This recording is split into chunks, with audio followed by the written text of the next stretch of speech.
Hola, hola. Muy buenas tardes, noches. Ya es, les damos la bienvenida a este taller, a este curso que el día de hoy vamos a dar y que vamos a platicar con ustedes gracias a nuestros amigos de Profesor Panda y de Arqueología de Bolsillo. Y pues el día de hoy vamos a charlar con todos ustedes sobre, vamos a tener una charla muy ligera, vamos a llamar de alguna manera, en donde pues lo que voy a intentar es llevarlos hacia otras dimensiones para nosotros, que son las de el estudio de otros sitios arqueológicos o de sitios arqueológicos que no son muy conocidos. Platicaremos tal vez por qué no son tan conocidos, algunas de las principales razones por las que eh, iremos viendo por qué es que los mexicanos estudiamos básicamente arqueología mexicana y en otras partes del mundo la gente estudia de arqueología de diferentes partes del mundo. Entonces, pues veremos y platicaremos un poquito todas estas pues temáticas que suceden dentro de la arqueología nacional, por qué suceden, cómo las entendemos y sobre todo, pues qué podríamos estar estudiando y qué podríamos estar haciendo en otras partes del mundo, que ya hacemos porque ya hay algunos arqueólogos mexicanos que afortunadamente hoy en día pues han podido trabajar en otras naciones, trabajar en otros sitios. Tal vez el caso más famoso es una arqueología, una excavación arqueológica de la que en algún otro momento platicaremos en el sitio arqueológico de Magdala en Israel, que está siendo llevada a cabo todavía por un equipo de arqueología mexicana, de arqueólogos mexicanos, pero también tenemos arqueólogos trabajando en Estados Unidos, en otras partes del mundo, y pues esto empieza a ser un poquito diferente. Sin embargo, pues hoy platicaremos un poco de cuál es la situación de esta arqueología de nuestro país y por qué nos vamos a acercar a sitios que no son tan conocidos o que nosotros en este taller esperamos que no sean tan conocidos para ustedes, para que puedan descubrir algo y pensar cosas diferentes para los que pues ya sabemos un poco de arqueología, pero sobre todo también para los que no saben de arqueología y les gusta saber, les gusta conocer cosas curiosas.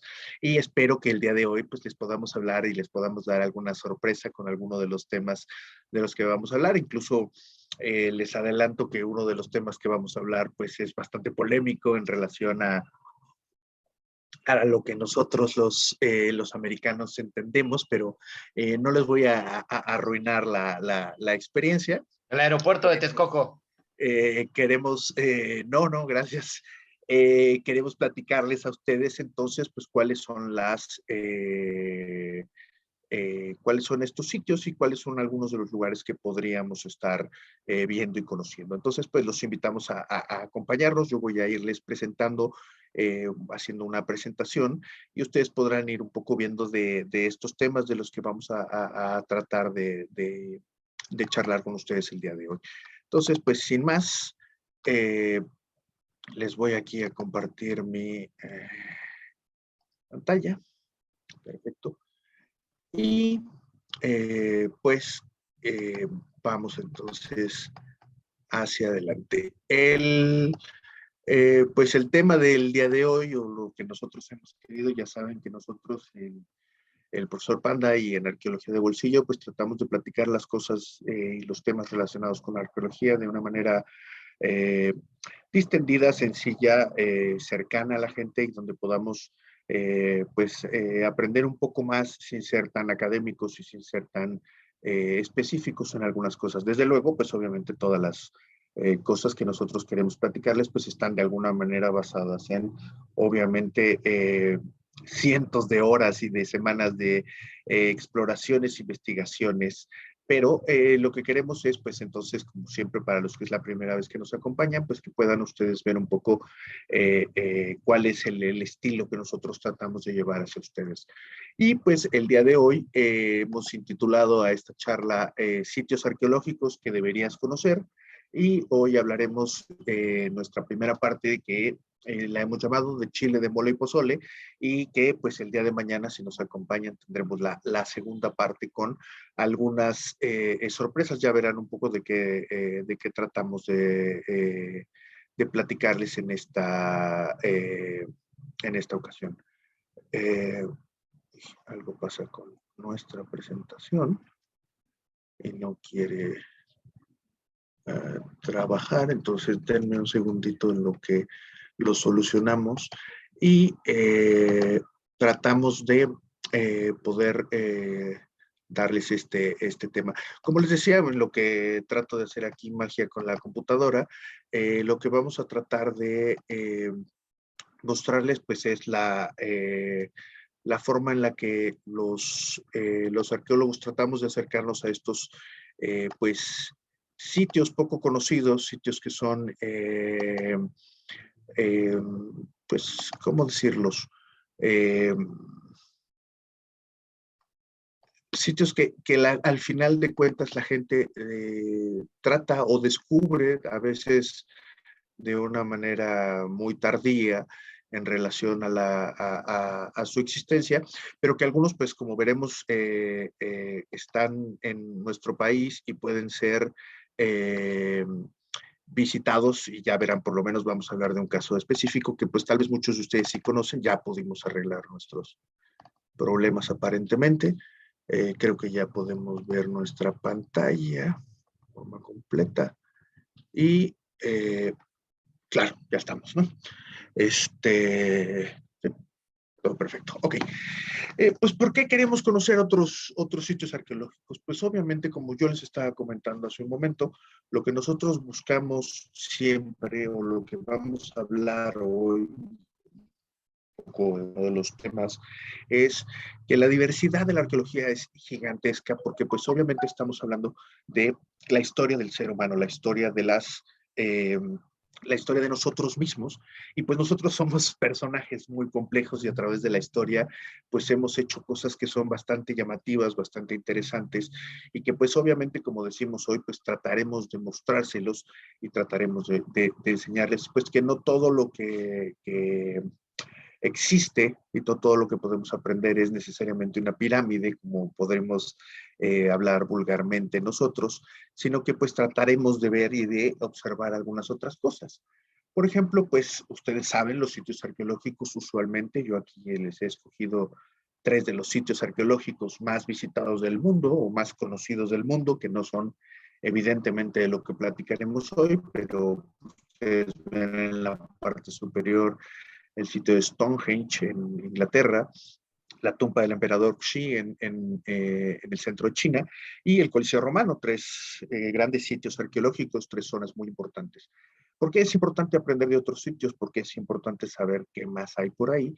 Pues porque la arqueología y la historia de nuestro país y la historia de todos los yacimientos en general, pues va a estar acompañada de varios temas que son de gran importancia para los seres humanos, para nosotros en lo particular, que es la promoción del turismo. Hoy sabemos que millones de personas visitan los sitios turísticos, los sitios grandes, vamos a llamarlos, por decirles un ejemplo mexicano, Teotihuacán o Tulum o Chichén Itzá, cada uno de esos sitios arqueológicos recibe un aproximado de 2.5 millones de visitantes cada año.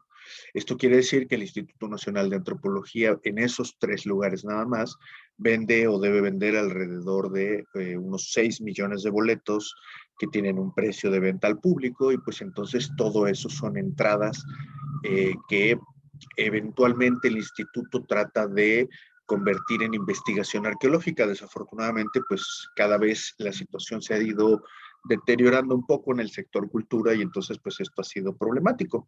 Pero eso nos lleva al segundo punto, que es ¿por qué nos interesa conocer? Pues porque podemos hacer una mayor investigación, podemos conocer más.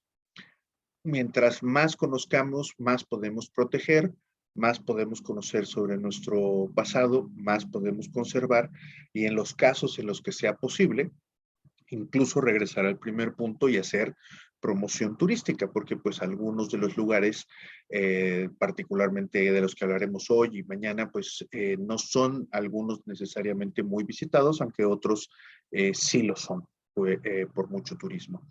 Y el otro punto que yo les platicaba hace un momento más era pues que hay una gran diversidad y que un poco lo que queremos este día demostrarles a ustedes es que la diversidad del contexto arqueológico, como nosotros lo llamamos, es decir, la diversidad de las cosas que están enterradas bajo los pies de todos los países del mundo, de todos los lugares del mundo y no solamente de México, pues está nuestro pasado, está nuestra historia y que por eso es de gran importancia conocerlo. Nosotros hoy en día hemos ya superado muchas ideas del siglo pasado respecto a lo que debe ser o cómo debemos entender la diversidad de culturas, la diversidad de personas, y por lo tanto hemos de alguna manera asimilado como sociedad que la diversidad genera muchas cosas positivas y que algunas cosas no tan positivas, pero que en lo general, por ejemplo, si habláramos de temas como la genética, pues la diversidad de las personas y la genética de las personas es algo bueno para las especies porque pues vamos mejorando de alguna manera nuestras propias genéticas. Sabemos hoy en día a través de estudios de antropólogos físicos que las personas que tienen o los grupos étnicos que tienen baja diversidad genética usualmente tienden a generar y producir enfermedades específicas, endémicas, y que muchas veces que eso conlleva a que algunos grupos puedan incluso desaparecer físicamente a través de enfermedades, a través de algunas otras situaciones. Sin embargo, a lo que nos queremos referir en este caso particular de la diversidad es la gran variedad del registro arqueológico, la gran variedad de temas arqueológicos que nosotros podríamos estar observando que suceden en otros países y que también obviamente van a suceder en México. Solamente por ahí hablaremos de un ejemplo mexicano en particular, pero en general todo el día de hoy y en la próxima clase vamos a estar refiriéndonos a sitios de corte internacional para que pues obviamente la idea es que ustedes les parezca llamativo. Eventualmente haremos un taller que se llamará sitios arqueológicos que debes conocer en México y entonces podremos explorar algunas otras joyitas que tenemos escondidas los mexicanos. ¿Qué queremos ver entonces? Pues como les decía en un resumen, ver nuestra diversidad, la diversidad, por eso el nombre, por eso llamar esto de taller de chile de mole y pozole. ¿Por qué? Porque pues nosotros en México, como les decía yo, jugamos siempre de local. Nosotros los mexicanos tenemos tendencia a hacer solamente arqueología de México y esto está muy bien, no es una condición que sea mala por sí misma. Sin embargo, en muchas otras partes del mundo, pues hay se procura la investigación justamente de otras regiones, de regiones diferentes. Esto tiene muchos motivos, algunos son económicos, como los de las universidades inglesas o norteamericanas que tienen proyectos en países tercermundistas donde es más barato hacer arqueología. Como ustedes verán, mucha gente dice erróneamente, y hoy verán por qué, que en estos municipios arqueológicos como los mexicanos, ya veremos que esto pues, es justamente uno de los mitos que tenemos que desaparecer. Pero, como les decía yo, nuestra diversidad pues, va a ir solamente en el caso mexicano. Nosotros tenemos detectados más de 30,000 sitios arqueológicos en México. No todos son sitios como Teotihuacán, muchos son sitios muy pequeñitos, que son a veces una sola casita o dos casitas en algún lugar perdido, pero nosotros lo llamamos sitio arqueológico y tenemos más de 30,000 conocidos.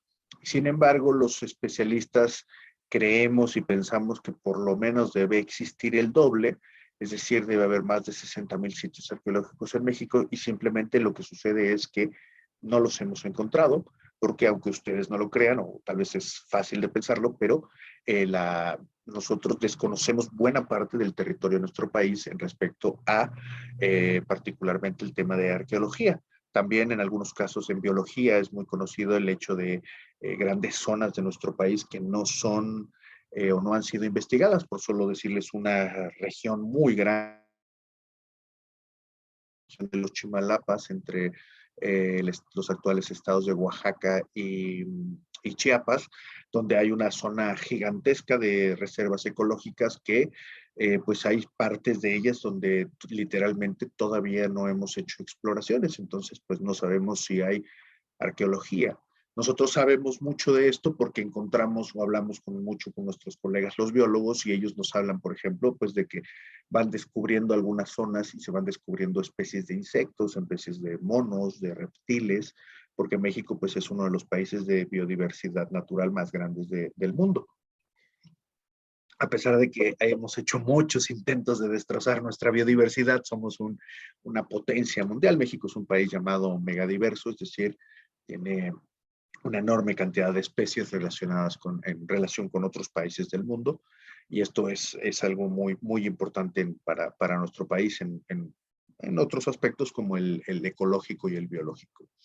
Pero bueno, al final de cuentas, pues lo que queremos hacer al final de esta clase y hacia esta clase es ampliar nuestros horizontes, conocer más allá de nuestros ojos, conocer más allá de nuestra cultura, para tal vez algún día viajemos, tal vez algún día lo podamos ver, o simplemente nos sirva como para podernos dar cuenta de que hay muchas más cosas delante de nosotros.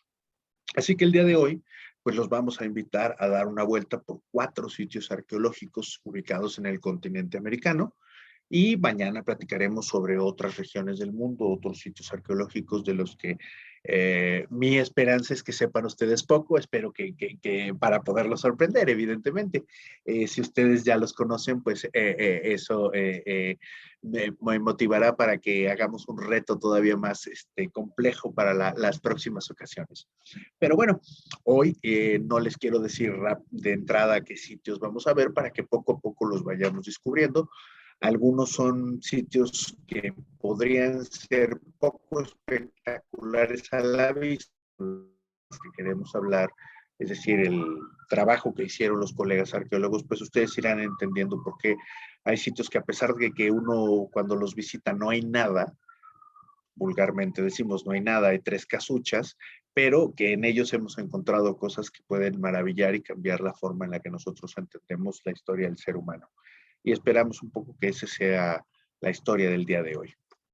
Así que, pues vamos a irnos alejando de estos sitios arqueológicos como Machu Picchu, como Chichén Itzá, como Copán, como estos gigantescos sitios arqueológicos donde tenemos millones de visitantes, como decíamos, Machu Picchu y Chichén Itzá, los 2 sitios que ustedes tienen ahí, tienen millones de visitantes y millones de fotografías y millones de detalles.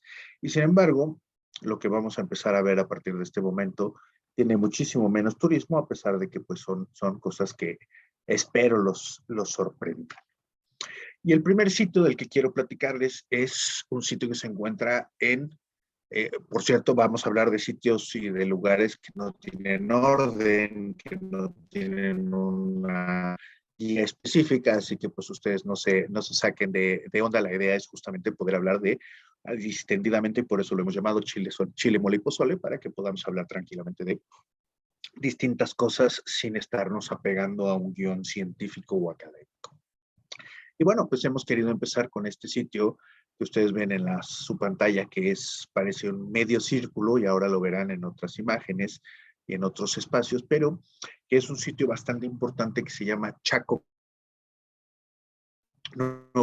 Específicamente que Chaco Canyon es toda la región que ustedes ven en la fotografía y no el nombre del sitio en particular. Ahora les hablaré yo más en particular o más específicamente de este sitio, pero me interesa que empiecen a darse cuenta de esta idea o este concepto que en muchos casos tal vez ustedes aprendieron cuando iban a la preparatoria o en otros espacios, que hablamos de que no hay grandes estructuras, de que no hay las vulgares, llamamos nosotros, pirámides arriba de las fronteras de México.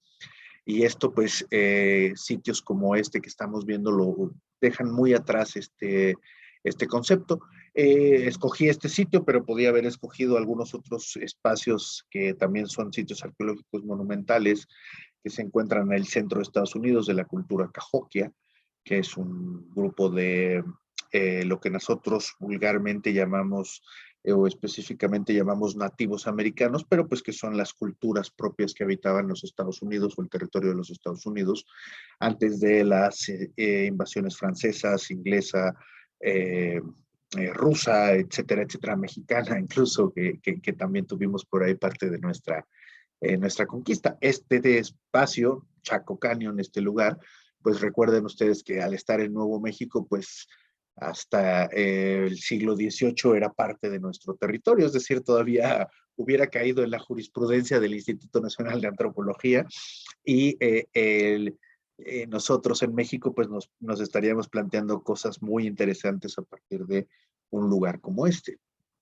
Me interesa, desde una vez se los comento para que ustedes lo puedan visualizar mejor o puedan disfrutar mejor la presentación, pero que puedan ustedes de alguna manera notar algunos detalles. Particularmente en este caso, ustedes van a ver que hay una pared perimetral en este medio círculo, ahora se los explicaré con más calma, pero lo que quiero que noten ustedes es el tamaño de estas estructuras, porque este edificio, cuando estaba completo, era aproximadamente el equivalente a un edificio de 4 o 5 pisos de altura. Y esto es algo que nosotros pocas veces vemos, y en este lugar específicamente, en el norte de Nuevo México, en lo que nosotros llamamos vulgarmente Oasis América, es algo muy, muy, muy llamativo y muy particular. ¿Por qué? Pues porque nosotros desde nuestra perspectiva mexicana y la perspectiva que llamamos mesoamericana, es decir, del estudio de todos los sitios que están aquí en México, como Teotihuacán o el Templo Mayor o estos otros lugares, nosotros llamamos o usualmente usamos el término chichimeca para todos los grupos del norte. Y estos grupos, ese término, el término chichimeca, pues es de alguna manera un término peyorativo, un término utilizado para referirse a gente bárbara. Y yo lo que trato de explicarles es que un bárbaro no sabe construir una pared de 4 o 5 pisos, como la que ustedes pueden ver en este lugar. Obviamente esto se está cayendo porque los materiales arqueológicos pues son muy delicados, y entonces pues la solución que se ha dado por pues, la Asociación de Parques Naturales de Nuevo México pues es poner contrafuertes, que es lo que nosotros vemos aquí. Pero bueno, ahora tienen que imaginarse que esta pared recorre absolutamente todo el sitio por afuera y es, por decir de alguna manera, encapsula todo el interior de este espacio.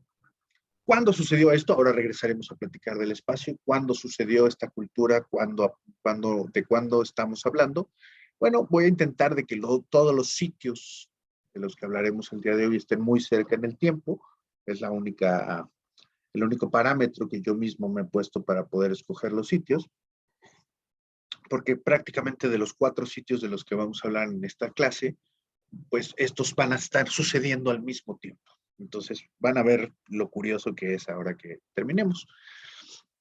Entonces, ¿cuándo sucedió esto? La cultura Anasazi, su momento, digamos, de máxima los años 900 y 1150 de nuestra era. Para los que ya lo saben, bueno, no hay problema, pero para los que empiezan a seguirnos, nosotros no usamos la terminología antes o después de Cristo, no por un tema que tenga que ver con negacionismos ni nada por el estilo, simplemente ahora se utiliza en publicaciones académicas y creo que es más efectivo hablar de nuestra era, es decir, usamos el mismo año cero que siempre hemos utilizado, pero en vez de darle una connotación religiosa a las fechas, se le da una connotación un poco más neutra. Y por eso nosotros usamos ya en general los arqueólogos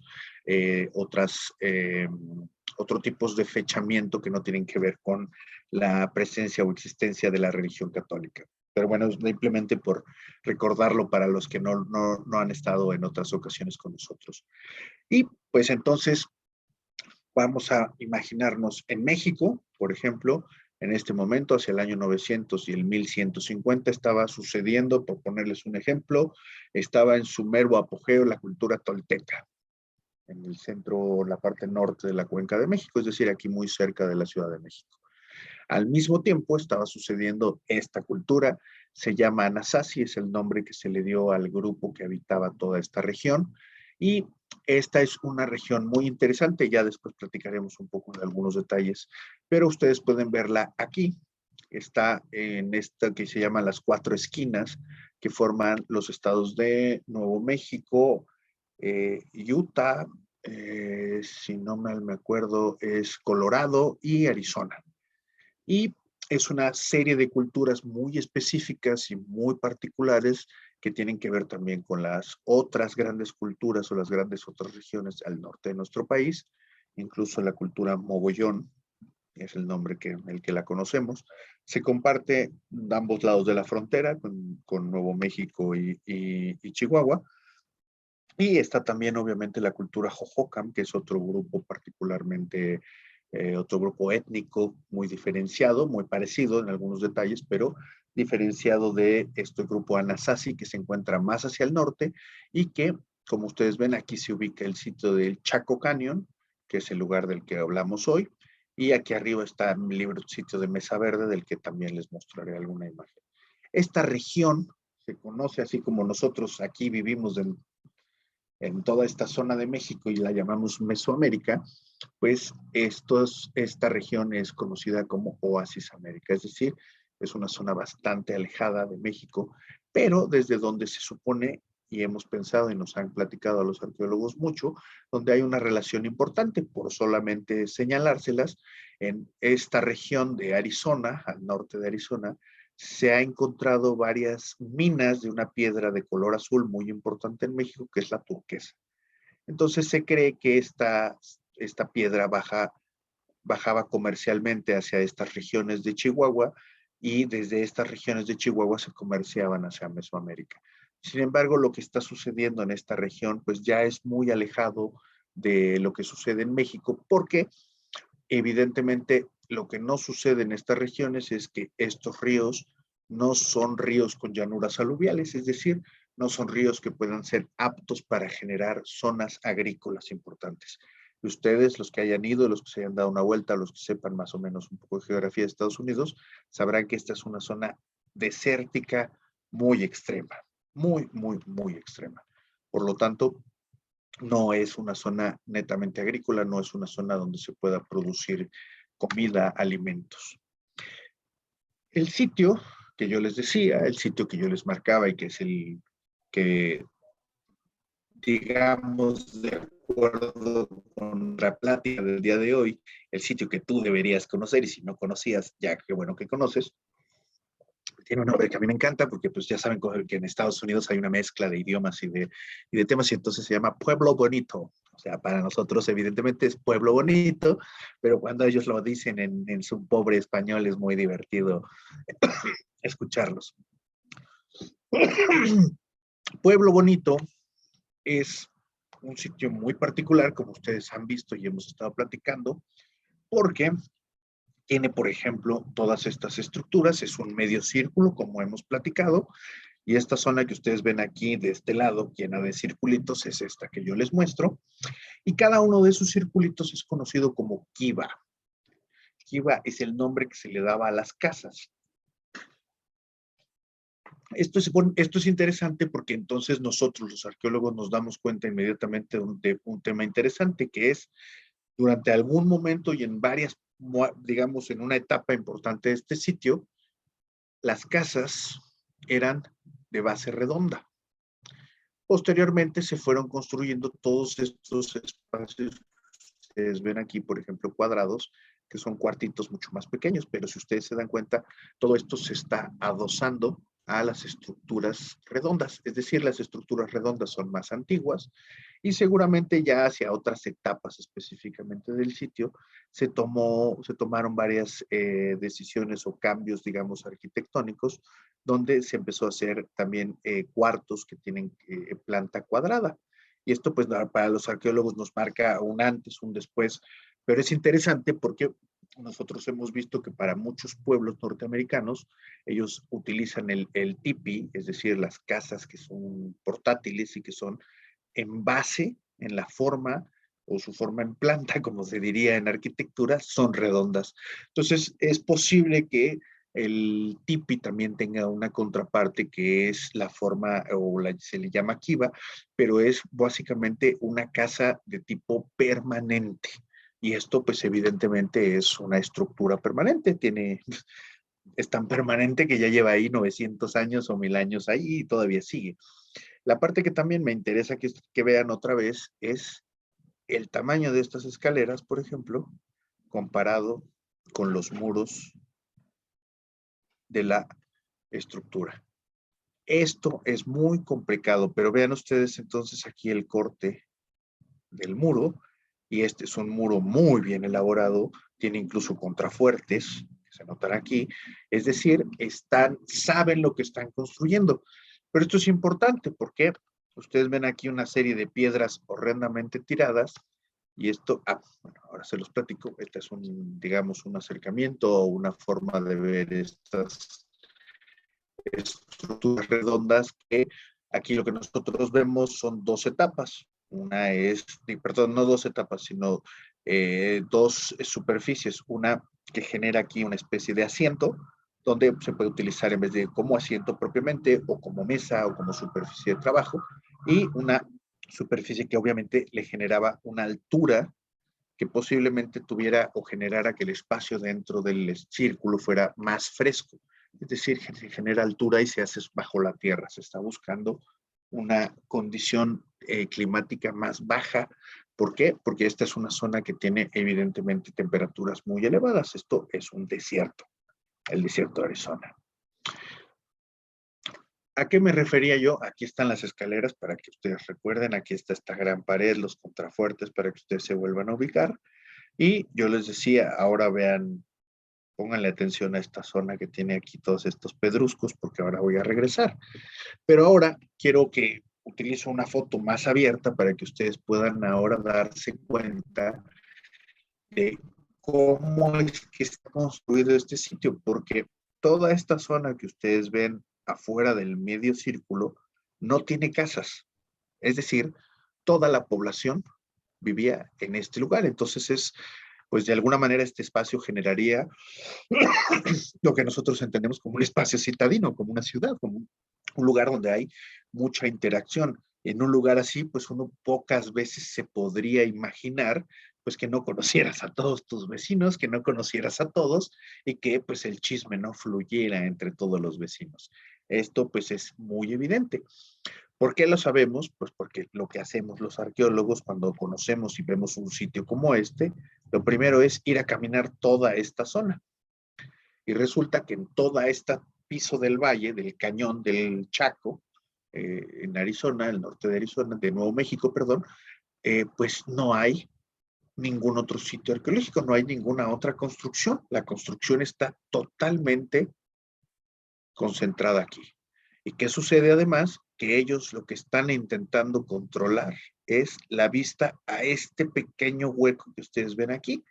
¿Por qué? Porque esta es la entrada al cañón. Un cañón es justamente un hueco.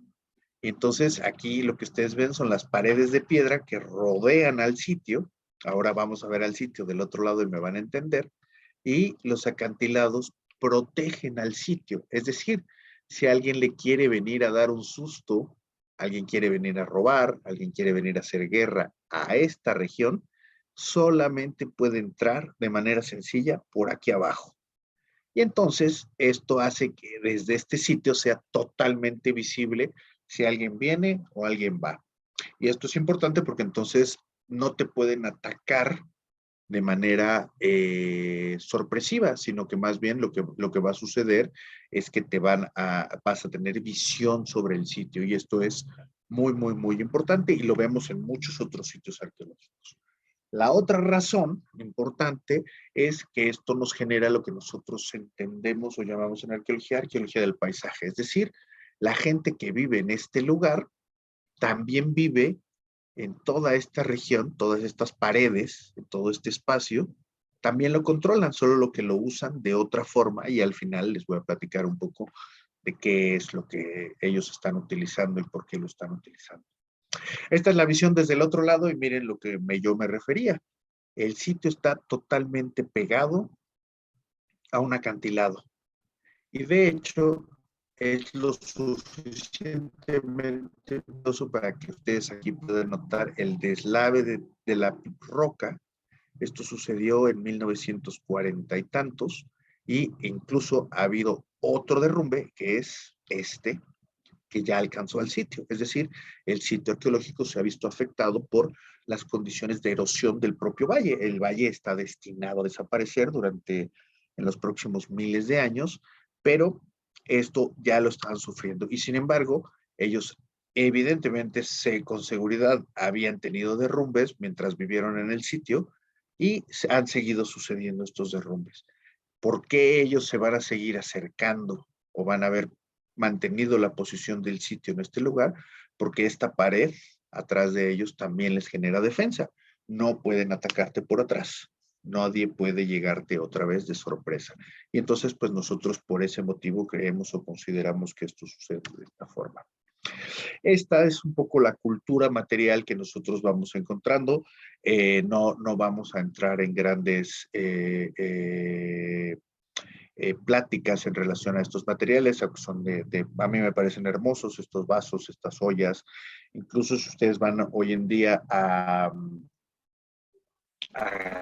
Chihuahua, hay cosas parecidas, hay cerámica moderna parecida, aunque es un estilo más colorido. En Chihuahua, en el norte de Chihuahua, la cerámica utilizan también el color rojo, y ya hacia la parte norte de los Estados Unidos, básicamente no se usa mucho el color rojo. La cerámica tiene tonos más oscuros, ocres, grises, negros, y los motivos son de alguna manera geométricos. Y entonces, bueno, pues estas son de alguna manera los utensilios que nosotros vamos encontrando en uno de estos sitios. ¿Qué sucede? Pues que hay muchos otros sitios en esta región, como yo les decía. Pues por ejemplo, estos son los petrograbados, de los cuales Chaco Canyon es uno de los lugares más importantes de los Estados Unidos. Hay miles de petrograbados. Esta es solamente una imagen que yo les escojo. ¿Por qué? Porque tiene dos detalles que son increíbles desde mi punto de vista y que nos muestran algo que yo les quería decir y que les he dicho desde el principio de esta clase, que es esta diversidad. Aquí ustedes tienen, por ejemplo, parado sobre un caballo con un arco y flecha. En Estados Unidos hay la utilización del caballo moderno. Eh, eh, si bien el caballo tiene un origen americano, pleistocénico, es decir, en la época de los mamuts, el caballo era oriundo de América. El caballo migró hacia Asia, hacia Europa, bueno, hacia Asia, es decir, al revés que los seres humanos, y después fueron otra vez introducidas especies de caballos por los hombres europeos particularmente ustedes saben que el sur de los Estados Unidos y que buena parte de los Estados Unidos se formaron gracias a las carretas y al caballo, que era la gran fuerza. Y justamente lo que ustedes ven aquí al lado además es pues una rueda de una carreta, ¿no? Es decir, esto es un petrograbado, por lo menos estos son petrograbados que son posteriores al año 1700 aproximadamente. Sin embargo, hay pinturas en estos mismos acantilados que datan de aproximadamente hace unos 12,000 años. Es decir, esta es una región que ha sido muy importante. Y solamente se los muestro, no se los voy a platicar mucho, pero este es un sitio llamado Mesa Verde. Lo estábamos viendo y lo vimos en un mapa que yo les mostré. Está un poquito más hacia el norte. Y lo que ustedes están viendo es que la construcción aquí, en este caso, está pegada a un acantilado. Y nosotros esto otra vez lo consideramos pues una arquitectura defensiva. La gente quiere ver desde dónde puede ser atacada para poderse proteger. Otro pues, detalle, ya ustedes pueden ver aquí la dimensión del sitio con el turismo, los círculos, las quivas, es decir, estas casas antiguas, y lo que yo les digo que a mí me parece sorprendente, que es el tamaño de las construcciones. Son paredes que tienen más de 1000 años o cerca de 1000 años y miden 3 pisos de altura. Es decir, la gente vivía en condominios en ese acantilado. Es algo, creo yo, sorprendente, y espero que ustedes no hayan sabido nada de ese sitio y que ahora lo sepan. Entonces, hemos terminado el primero de nuestros 4 sitios. Ahora, ya les di una de Chile, ahora les voy a dar una de mole y les voy a platicar sobre otro sitio arqueológico muy importante, muy interesante y que espero, espero no conozcan. Y este sitio arqueológico se llama Pampa La Cruz, en Perú. Y va a ser un caso, en Perú hay una cantidad de sitios arqueológicos fenomenal, impresionantes. Hay una diversidad cultural igual de rica que la mexicana, pero es un lugar impresionante en cuanto a su nivel de arqueología. Ellos han estado invirtiendo mucho para poder mejorar sus propios institutos, sus propias mecánicas, sus propias leyes, y Perú está siendo un ejemplo otra vez de arqueología de gran nivel a nivel planetario. Entonces, pues este sitio del que yo les voy a hablar, que se llama Pampa La Cruz y que les voy a presentar y que ustedes ven aquí tétricamente escogido yo, en este caso, si ustedes son muy sensibles, pues sí, sí les voy a caer un poco mal, porque pues este sitio lo que hemos encontrado y lo que se ha encontrado por parte de los arqueólogos es una serie impresionante de momias. No es que se hayan dejado con la intención de que se convirtieran en momias, sino que estos, ya platicaremos, así han quedado dadas las condiciones geográficas en el que están, ahora veremos a eso, pero este es un hallazgo en un sitio arqueológico muy pobre, donde apenas se ve arriba de la superficie el sitio arqueológico, pero ahora van a ver qué impresionante es lo que se ha encontrado. Este es un sitio del año 1250 de nuestra era, perteneciente a la cultura chimú.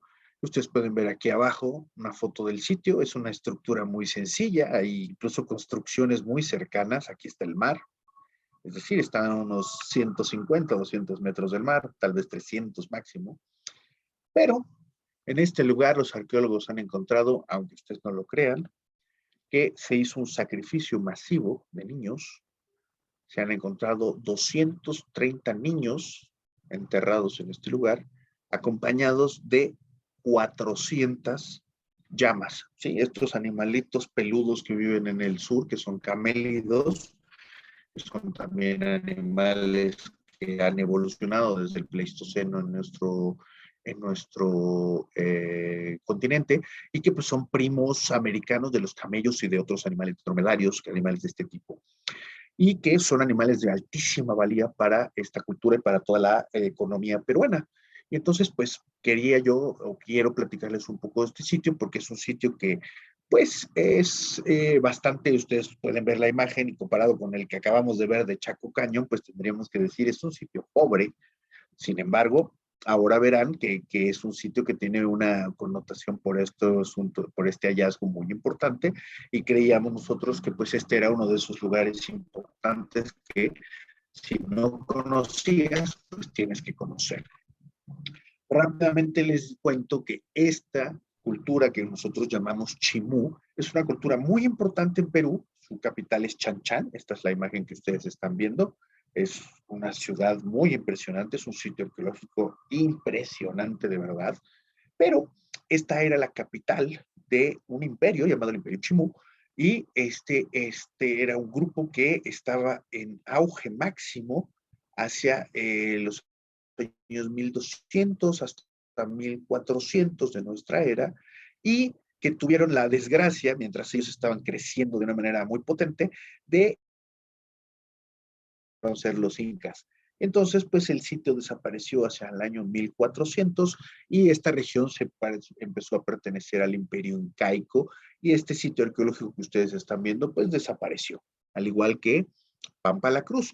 Pero pues lo que queremos hacerles ver es que es un sitio antiguo, es decir, ni siquiera es de una de las culturas más, bueno, no se debe hablar de ese tono, ¿no? Pero es de una cultura secundaria, vamos a llamar, de Perú, relacionada con los incas. Los incas fueron un imperio que alcanzó territorios incluso hasta Argentina, pero la cultura chimú era una cultura que estaba entre los Andes, entre las grandes montañas, en una serie de valles como el que ustedes, bueno, donde se encuentra este sitio.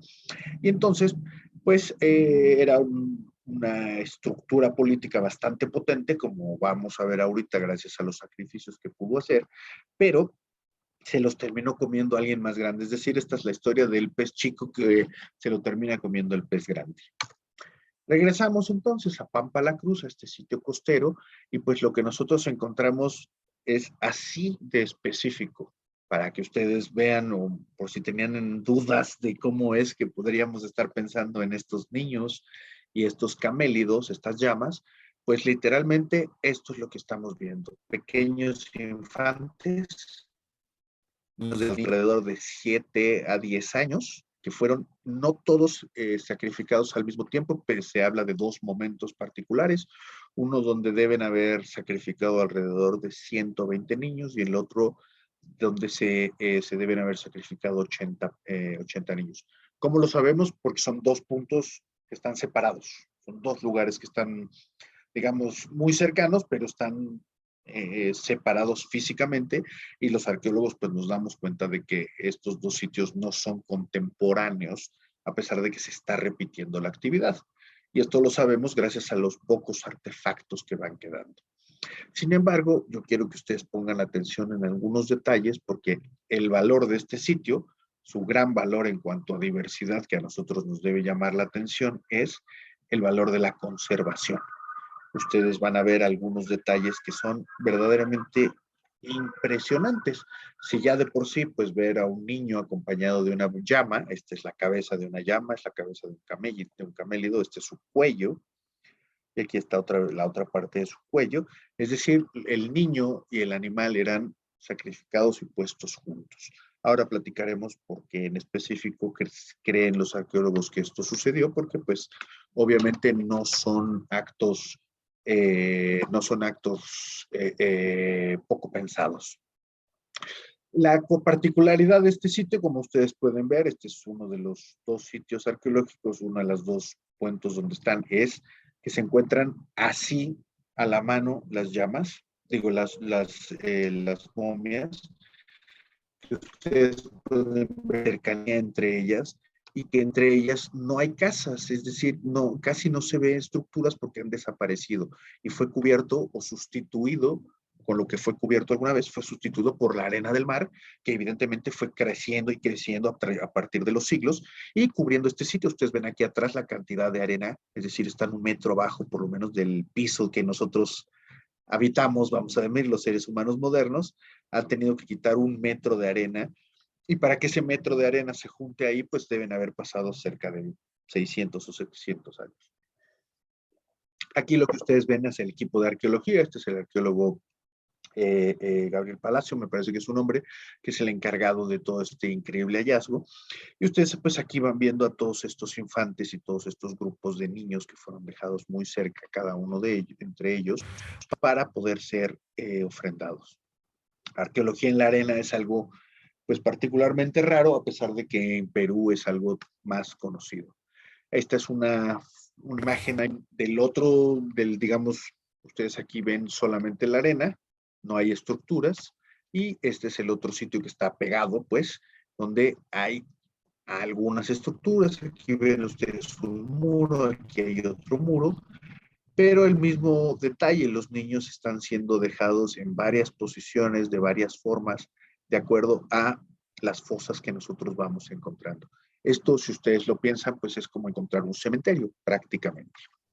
¿Por qué esto tiene un valor importante? Pues porque ustedes, imaginen lo que están viendo, vamos a tratar de dejar el shock cultural de que estamos viendo a un niño sacrificado, y ahora veremos por qué, pero lo que estamos viendo encima de él, para los arqueólogos, es algo impresionante. ¿Por qué? Porque lo primero que nosotros vemos que desaparece en el registro arqueológico son las cosas, pues como nosotros, piensen ustedes, que el que deja una camiseta fuera en la casa y se le cae y no se da cuenta y se queda ahí durante varias semanas a la intemperie, ahora sí que a la merced del clima, pues esa ropa, esa tela se va deshaciendo. Y nosotros, pues aquí estamos hablando de que este es un pedazo de tela con el que se cubrió este niño, pero este pedazo de tela pues tiene cerca de 800 años. Pero me pongo un poquito más específico, y aquí ustedes lo que están viendo es posiblemente una peluca que le colocaron al niño. Ahora verán otras cosas que se les fueron dejando. Y entonces nosotros pues podemos ver, por ejemplo, una de las cosas que se están estudiando es sacar todos estos textiles, poderlos extender, poderlos pasar por un equipo de conservación, y entonces aprender sobre cómo se teje, cómo tejían todos estos productos, cómo los teñían y qué diseños utilizaban. Es decir, podemos conocer la forma en la que se generaba diseño gráfico hace 800 años en la costa norte de Perú. Esta es la forma específica, pero ustedes lo que quiero que vean, independientemente del arqueólogo muy, muy ducho ahí que está excavando en la arena o haciendo como que excava, porque pues, la foto, es todo el trapo, toda la tela. Solo por decirles un ejemplo, nosotros en México no hemos encontrado un pedazo de tela así de grande, nunca. en ningún lugar. Encontramos parte de textiles, encontramos en algunas cuevas, hemos llegado a encontrar parte de un huipil, parte de una manta, pero encontrar la manta completa es algo en nuestra dimensión, en la dimensión de los mexicanos, de los mesoamericanistas, es algo prácticamente imposible. De hecho, mucha gente que se especializa, los conservadores que se especializan en telas, usualmente lo hacen pensando en trabajar telas etnográficas, telas de colecciones históricas, porque arqueológicamente es muy pobre lo que encontramos en relación con textiles. Y aquí, pues, nuestros colegas están mostrándonos que encuentran las pelucas y encuentran incluso los trapos con los que fueron ataviados estos niños. Es algo fuera de este planeta para nosotros los arqueólogos. Miren, por ejemplo, la diversidad. Este es el entierro, me parece que es de un animal que se dejó de una de las llamas que está sentada. Y este, que es otro elemento que me interesa, es un penacho, un tocado de plumas. Y si ustedes ven esto, pues es una pluma que tiene 800 años de colocada y pegada para hacer una corona. Es algo impresionante. Es como nosotros encontrar el penacho de Moctezuma y nosotros vean el pleito en el que nos hemos metido con Austria para recuperar nuestro penacho, pero nos lo deberían devolver, pero bueno, pues no, dicen que es muy frágil.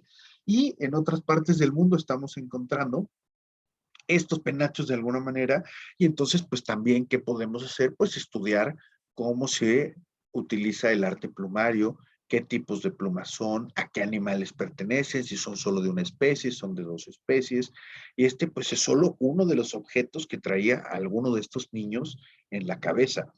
Esto, insisto, es sorprendente a cualquier nivel, a cualquier parte del mundo, en cualquier parte, en cualquier contexto que ustedes me lo comenten. Esto es impresionante.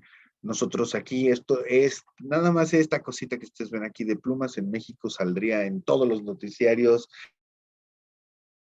etcétera. Esto es algo único.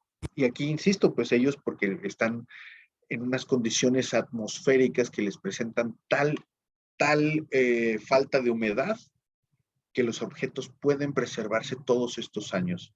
En cuanto hay humedad, todo esto empieza particularmente, por ejemplo, la tela o las plumas se degradan rápidamente con la humedad, muy rápidamente. Por eso nosotros, por ejemplo, cuando excavamos en sitios arqueológicos interesantes como tumbas o estos lugares, muchas veces no lo encontramos porque la primera calidad o la primera cualidad es la gran cantidad de humedad que hay en estos sitios. Ahora sí, esto es una representación, una interpretación de lo que sucedió hecho por National Geographic, que obviamente es uno de los sitios que se ha interesado, uno de los espacios que se interesó de gran manera en relación a lo que sucedía con este hallazgo, porque no están ustedes para saberlo, ni yo para contárselos, pero el chisme era el Templo Mayor de México, de Tenochtitlan, teníamos, teníamos el récord funesto, por llamarlo de alguna manera, del mayor número de infantes sacrificados por algún tipo de evento.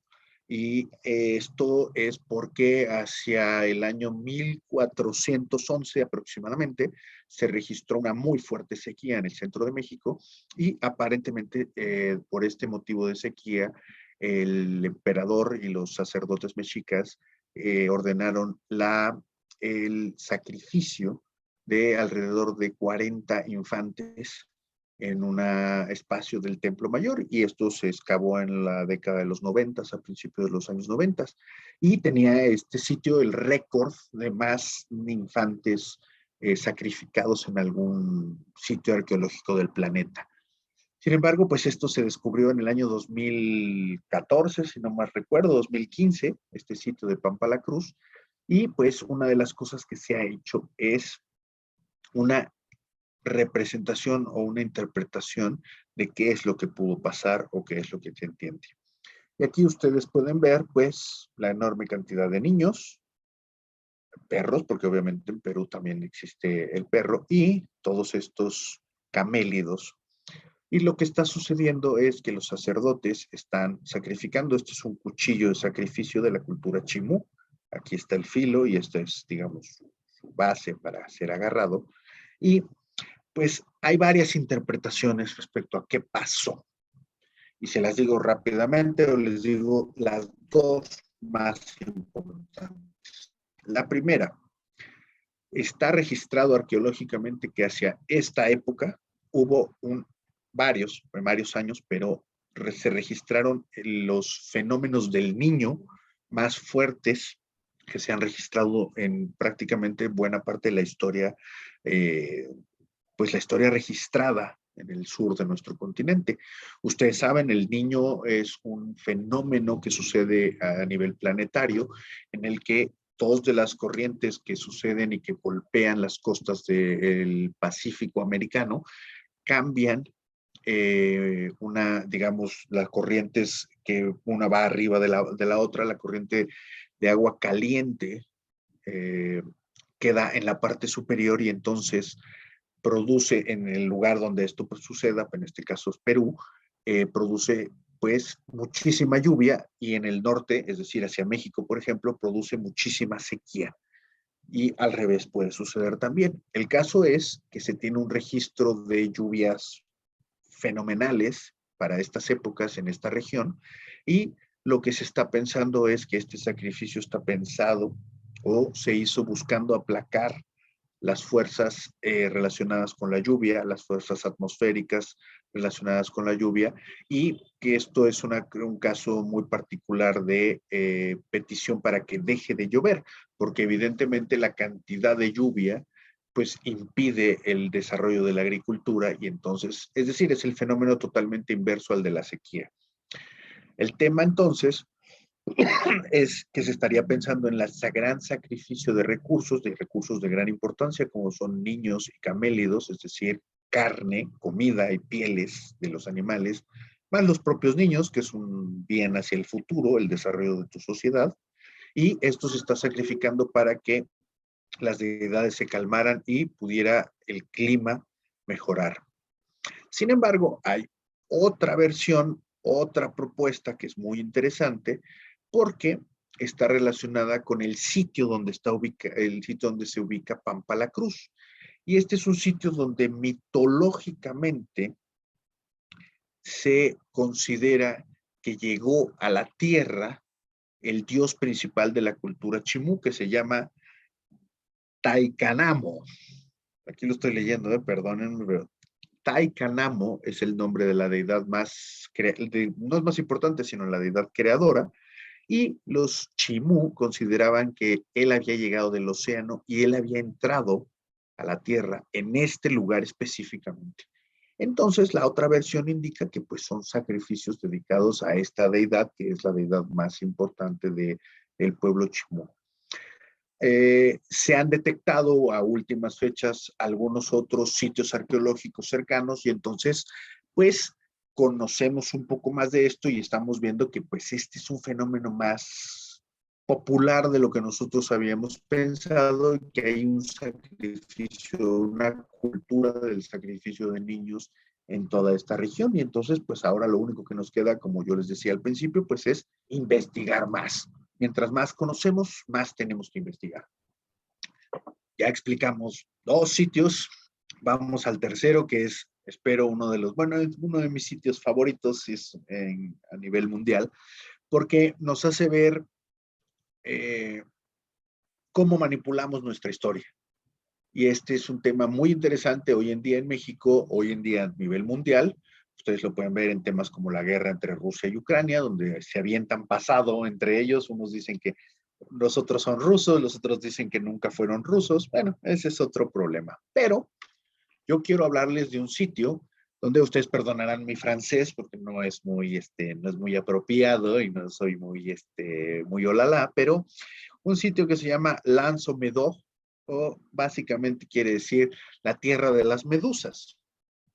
Y este es un sitio que se encuentra en la costa noreste de Canadá. Y este sitio, por eso les decía yo que les iba a presentar una polémica, igual ya la conocen, pero yo no sé, yo por eso mi chamba es traerlos esto aquí, es un sitio que se pobló en Canadá entre el año 950 y el año 1050 de nuestra era, en lo que hoy conocemos como Terranova, Canadá, y donde, pues sí, ustedes están viendo bien, no estoy yo borracho ni equivocado, llegaron por primera vez a América, aunque es posible que ya haya sido por segunda vez, pero bueno, por primera vez, los europeos al continente americano.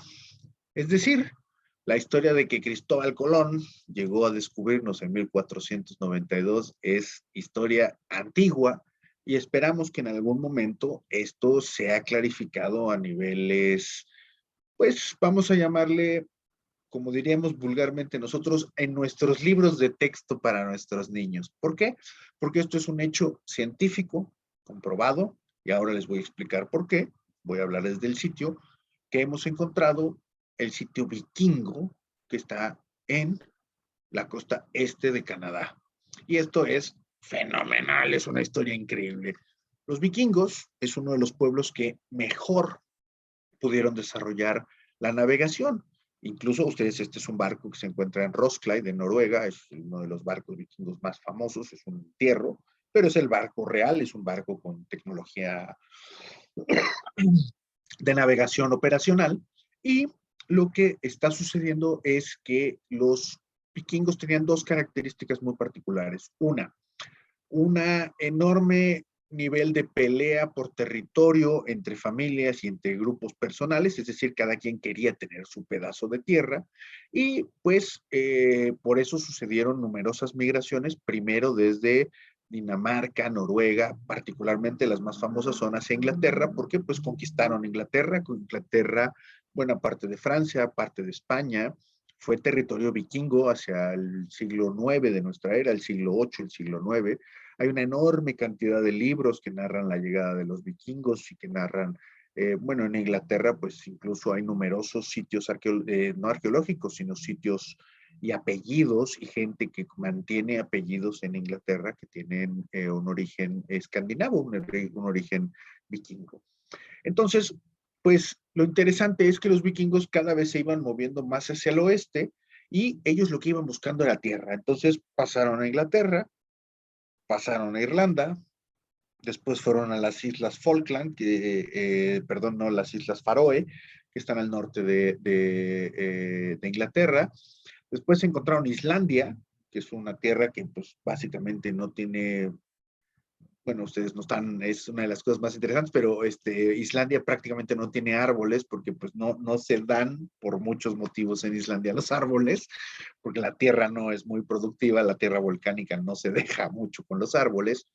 Y después, pues, el mar y las condiciones y lo que ellos iban aprendiendo los llevó a Groenlandia y después los llevó al Océano Ártico y después empezaron a bajar por una tierra que llamaban Markland hasta este sitio que es donde yo les quiero platicar, que se llama Lanza Meadow y que se encuentra en un lugar que los vikingos llamaron Vinland, es decir, la tierra de las uvas, imagínense, y que hoy en día se llama Newfoundland en la península de Terranova, en la provincia de Terranova, en Canadá.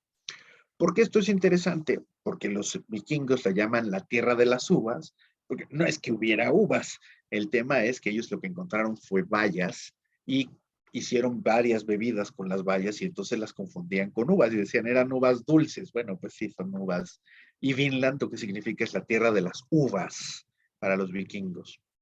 Esto es algo impresionante y se puede y se debe a un fenómeno del que nosotros hoy en día hablamos, que es el cambio climático, aunque ustedes no lo crean. En toda Europa y en todas partes del mundo hay algo que se llama el periodo cálido intermedio y es una serie de años en la Edad Media donde el clima se hizo increíblemente caliente. Se habla de que debe haber subido varios grados la temperatura durante varias décadas y esto provocó una serie de fenómenos en el mar Ártico muy importantes y uno de ellos fue que todos los hielos que bajan desde Groenlandia, hoy en día bajan así, y por eso no hay muchas rutas comerciales entre Europa y Canadá y Estados Unidos, porque de este lado, del lado oeste de Groenlandia, se desprenden numerosos bloques de hielo, pregúntenle al Titanic, y estos bloques de hielo bajan y bajan por este lugar y hacen que estos canales sean prácticamente, hoy en día son no navegables, solamente barcos preparados para estos lugares tienen un barco vikingo, un barco de madera, no tienen la menor oportunidad en contra de un bloque de hielo. Por lo tanto, se entiende que toda esta región estaba en ese momento libre de hielo, es decir, la corriente hacía que el hielo fuera hacia otro lugar. Las corrientes marinas cambiaron por este problema o este tema que llamamos, insisto, periodo cálido intermedio, y que se habla que sucedió alrededor del año 900 al año 1000. Y es justamente la época en la que este muchachote llamado Leif Erikson viajó desde Groenlandia, porque Groenlandia, pues ustedes sabrán que es un bloque de hielo horrendo, y pues no podían cultivar nada. Y entonces, pues, hablando con los grupos de esquimales que llegaban en Groenlandia, que comerciaban con ellos en Groenlandia, pues se enteraron de que había más tierra en otro lado. Y entonces, pues este hombre, Leif Erikson, decidió lanzarse con algunos barcos y ver si esta historia era cierta. Y pues, como les digo yo, las condiciones climáticas permitieron que él pudiera pasar. ¿Cómo? Para que ustedes no vayan a decir, bueno, es que este como dice cuentos y nos está pegando una choreada tremenda. Las sagas, es decir, libros escritos en vikingo, en runas, en idioma vikingo antiguo, son libros históricos, no son documentos de los que tenemos dudas. Todos estos libros cuentan la historia y la travesía de Leif Erikson y la idea y no la idea, sino él dejó en el libro, en los libros establecido que él había hecho un poblado, él había llegado a poblar una región y que después había sido sacado de la región por los locales. Y esto pues es muy interesante porque arqueológicamente en la década de los años 90 y los años 80, pues alguien leyó las sagas de Leif Erikson y dijo, oye, pues hay que ir a revisar esta región y pues como decimos nosotros vulgarmente, changos porque se encontró el sitio. Y esto que ustedes ven aquí, estos monticulitos que ustedes ven aquí, es una gran casa vikinga construida cerca del año 1000 en Canadá. Estas son las reproducciones, esto es algo muy propio de otras partes del mundo, cómo se reconstruyen lo que se va encontrando para poder imaginar cómo funcionaba propiamente. Y aquí ustedes pueden ver que están mis coleguitas, los arqueólogos, haciendo su chamba. Cuando vean este tipo de lonas es que estamos trabajando nosotros, o tratamos de estar trabajando. El sitio es muy pequeñito, probablemente llegaron pocas familias, fueron corridos muy rápidamente, pero nosotros vulgarmente decimos, si hay, pues Cristóbal Colón no fue el primer europeo en llegar a América, sino con toda seguridad el señor Leif Erikson, quien aparentemente, según él mismo dice, ya venía siguiendo el camino que había andado otra persona de la cual no está registrado su nombre. Por lo tanto, el que pasa la historia es Leif Erikson y no el que se fue antes que él. Esto, pues esto siempre ha sido así. No nos debe causar muchos temas. ¿Qué sucedió después? Pues que esta era una zona por tribus de grupos indígenas canadienses y más abajo norteamericanos hacia otras partes de Nueva Inglaterra. Y otra de las grandes, perdón, las casas vikingas, nada más para que ustedes me entiendan, estas son las reproducciones, son casitas muy pequeñas y son casas comunales. Y por comunal me refiero a que viven todos juntos y además todos los animales están dentro. El ganado, si bien pasta afuera, duerme adentro. Este es el interior, es una reconstrucción, evidentemente, pero ustedes dirán, ¿y por qué duermen los animales dentro? Porque usualmente estamos hablando de zonas y de regiones muy frías y lo que se está buscando es generar el calor y los animales en este sentido ayudaban a conservar la casa caliente sin la necesidad de gastar energía. Como les acabo de decir, Islandia y Groenlandia, por ejemplo, son lugares donde no hay mucha madera. Entonces, construir la casa de madera y luego quemar madera para sobrevivir y calentarse, pues no es necesariamente la mejor técnica. Pero esto es, digamos, la forma en la que ellos habitaban. Por eso no vemos, así como cuando hablábamos del Chaco Canyon, no vemos muchas casas, sino vemos una sola casa, porque la actividad está concentrada ahí. Todo sucede bajo el mismo techo. ¿Por qué? Pues porque aquí afuera hace un frío del demonio, porque nadie quiere estar allá afuera, ni los propios animales. Es más peligroso. Y porque, para los que no se acuerdan, aquí afuera hay lobos, osos y numerosas cantidades de animales que estarían más que felices de encontrarse unas vacas, de encontrarse algunos animales pastando por ahí porque son presa fácil. Este es el último, digamos, para terminar la parte de este sitio arqueológico, la otra de las comprobaciones que nosotros hemos encontrado. Una moneda vikinga encontrada en el lecho de un río en Maine, en Estados Unidos. Por supuesto, la moneda está aislada, no está en un sitio arqueológico, no sabemos a quién se le cayó.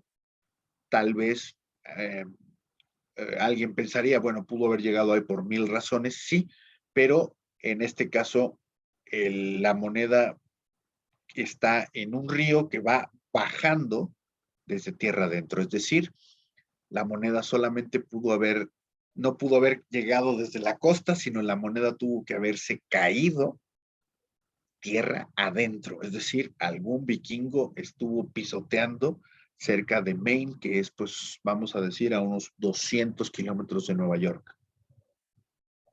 No nos extrañe que dentro de algunos años podamos encontrar los otros sitios arqueológicos que deben haber habitado los vikingos en América.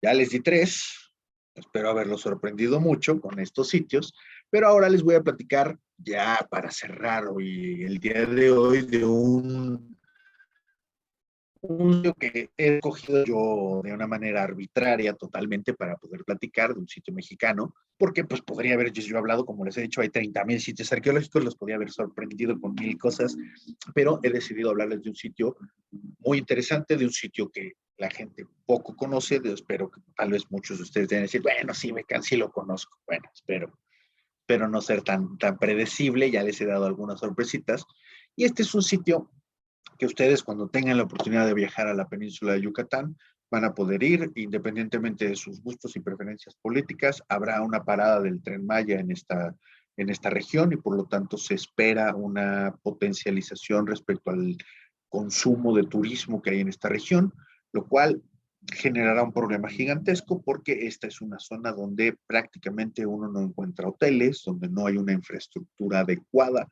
para poder recibir a muchas personas. Ya veremos qué sucede cuando exista el tren y todas las cosas que traerá detrás de él, buenas y las muy malas, evidentemente, pero lo que se está pensando es incluir todos estos sitios, es decir, que la gente pueda ver más de estos sitios. Becán es uno de los cientos, por no decir miles de sitios mayas, y solamente yo quiero platicarles de él porque tiene una particularidad muy interesante, o dos, que creo que vale la pena el poder mencionar y resaltar aquí. Pero este es un sitio que, como en todos hemos tratado de platicar, se desarrolló entre los años 600 y 1000, aunque tiene mucha otra ocupación, pero muy pobre. Pero hacia entre los años 600 y 1000 es cuando va a suceder lo que ustedes ven en la parte alta de las fotografías, que es donde se hace arquitectura monumental. Y esto va a ser interesante para nosotros en este caso. Les cuento rápidamente, Becane se encuentra en el centro del estado de Campeche, o cerca del centro, lo que se conoce al norte de la selva del Petén, que es la zona más densamente poblada, fue la zona más densamente poblada durante la época clásica del Maya, y esta región está bajo otra influencia, es decir, se parecen más estos sitios, se pueden parecer un poco más a la arquitectura de sitios como Chichén Itzá, por ejemplo, como veremos ahora, que a sus vecinos del sur, que son, por ejemplo, Calakmul o Tikal, que tienen otro estilo arquitectónico bastante más definido. Esta imagen que ustedes ven aquí, que son unos mascarones del dios Chak, están en Bekán, pero exactamente este motivo prácticamente igual, detalle por detalle, podríamos encontrar en uno de los edificios principales de Chichén Itzá, que se encuentra a 600 al norte y, no, perdón, a unos 400 kilómetros al norte, pero que tiene además una diferencia de unos 300 años de diferencia. Entonces, es interesante porque nosotros descubrimos en sitios más antiguos, a Chichén Itzá, por ejemplo, detalles que ya vemos en esta gran urbe y entonces podemos empezar a pensar o pensar sobre cuáles son las condiciones a través de las cuales se van a repetir todos estos estilos. Porque como hemos platicado en otros espacios y en otros momentos, ustedes tienen que tomar en consideración que el área maya es del tamaño de un país, es gigantesca, por lo tanto, encontrar que suceden los mismos fenómenos a 400 kilómetros de distancia es algo muy particular, muy interesante, pero que desafortunadamente todavía muchos de los arqueólogos no sabemos explicar del todo. Nosotros en ese caso tenemos el problema de que tenemos que trabajar miles de sitios y nosotros nos especializamos usualmente en uno o dos sitios en particular. Entonces se conflictúa mucho la investigación, pero ese es un problema de nosotros, no es un problema de nuestra historia, sino de los arqueólogos y la forma en la que nos aproximamos al pasado. ¿Por qué les quería yo hablar de este sitio? Solamente porque pues es una manera de representar un fenómeno muy interesante de la Maya y de muchas partes de Mesoamérica, que es la aparición de grandes centros regionales. Y en este caso nosotros llamamos centro regional de primer orden, es decir, Becán es una de las grandes capitales del mundo maya, Tikal, Calakmul, Palenque, y algunas otras de ese calibre, es decir, en ese nombre estamos hablando, y Becán usualmente pues pasa un poco desapercibido. ¿Por qué? Porque es un sitio arqueológico que se encuentra al pie más o menos de la carretera entre Escárcega y Chetumal, y como les comento, no hay infraestructura que te invite a pararte y decir, no manches, hay un sitio arqueológico de pocas tuercas aquí a un par de kilómetros, tomas una desviación y entras a un sitio arqueológico de lujo y te pasas un par de horas de pocas tuercas. Sin embargo, la zona es muy pobre y por eso hablaba yo de la aparición del tren y todo esto, porque lo que se está esperando es pues que haya un cambio positivo. Yo no sé si eso va a suceder o no va a suceder, pero esa es la intención y bueno, pues tenemos que de alguna manera tratar de esperar los resultados y esperar que sean buenos resultados y si no lo son, exigir que se conviertan en buenos resultados. ¿A qué nos referimos cuando hablamos de un sitio de primer orden? Pues donde vemos estos gastos de energía, es decir, cómo el ser humano se gastó miles de horas en poder construir plataformas así de altas donde podemos ver a los turistas sufrir para poder llegar hasta arriba y sacarse su foto.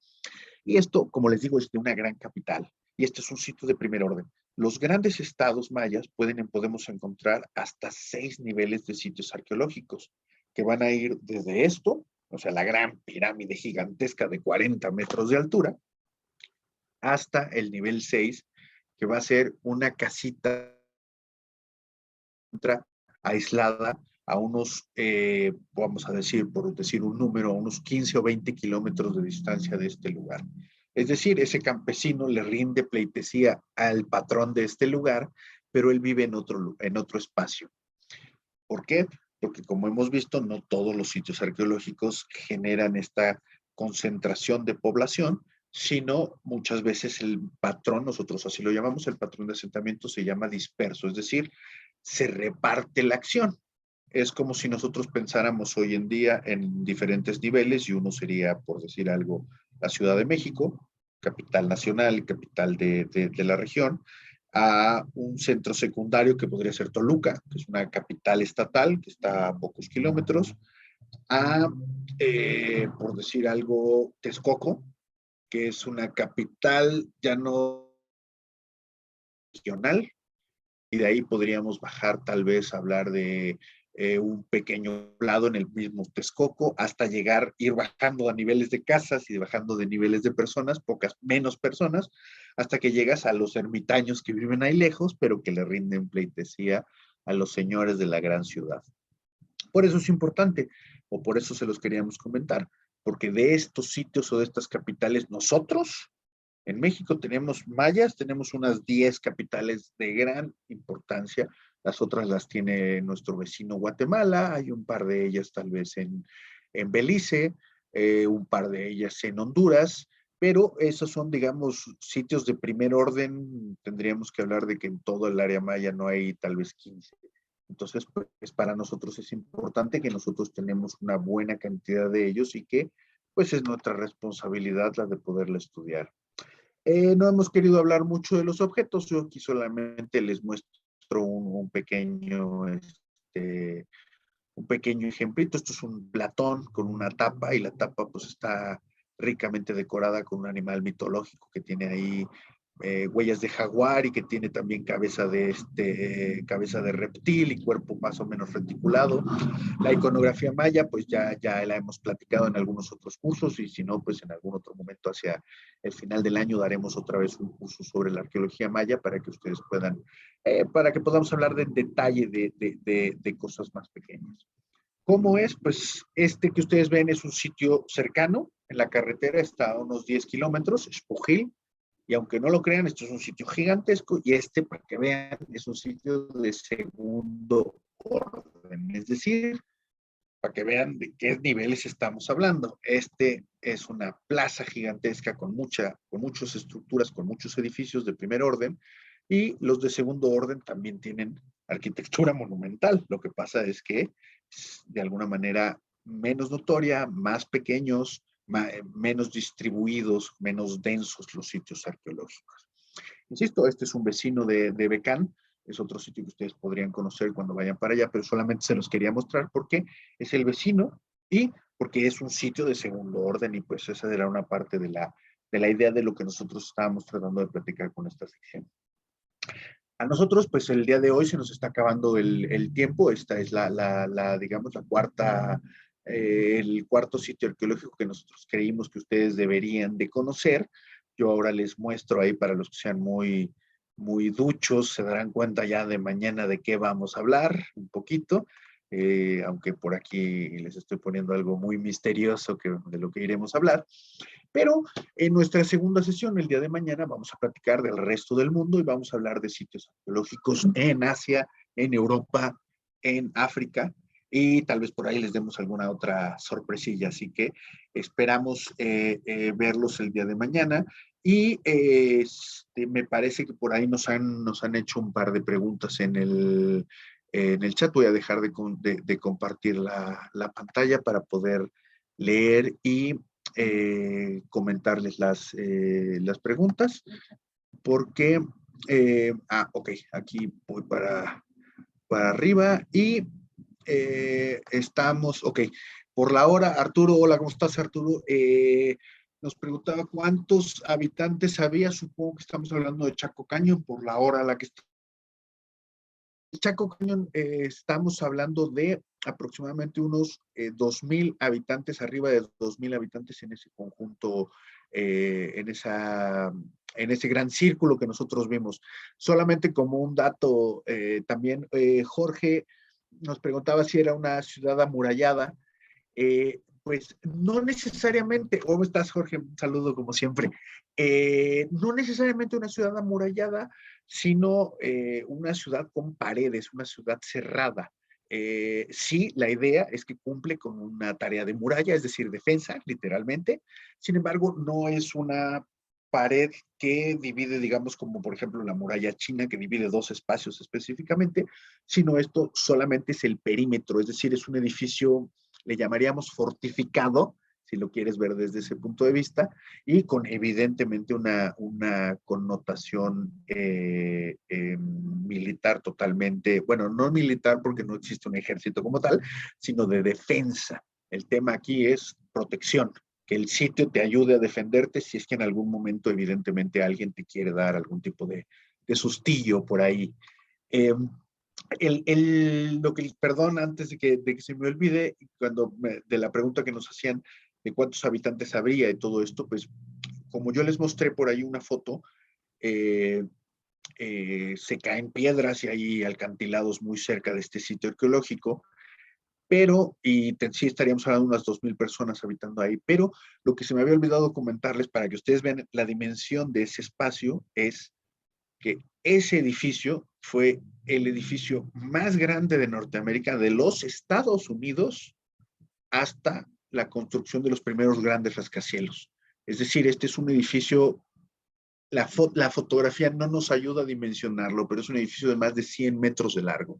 Es algo de locura en cuanto a su construcción y sobre todo cuando vemos todos esos pisos que echaron para arriba, esos por lo menos 3 pisos en varios lados, es una obra de ingeniería bastante notable.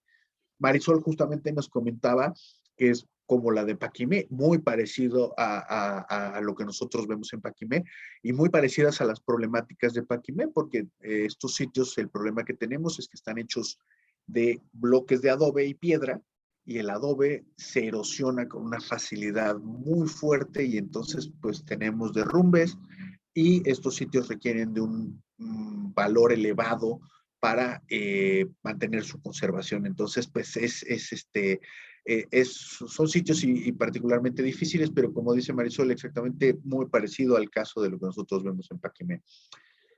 Arturo nos preguntaba también por la hora, entiendo que es también me dice aquí nuestra productora, que sí, si los ríos eran aptos para la agricultura.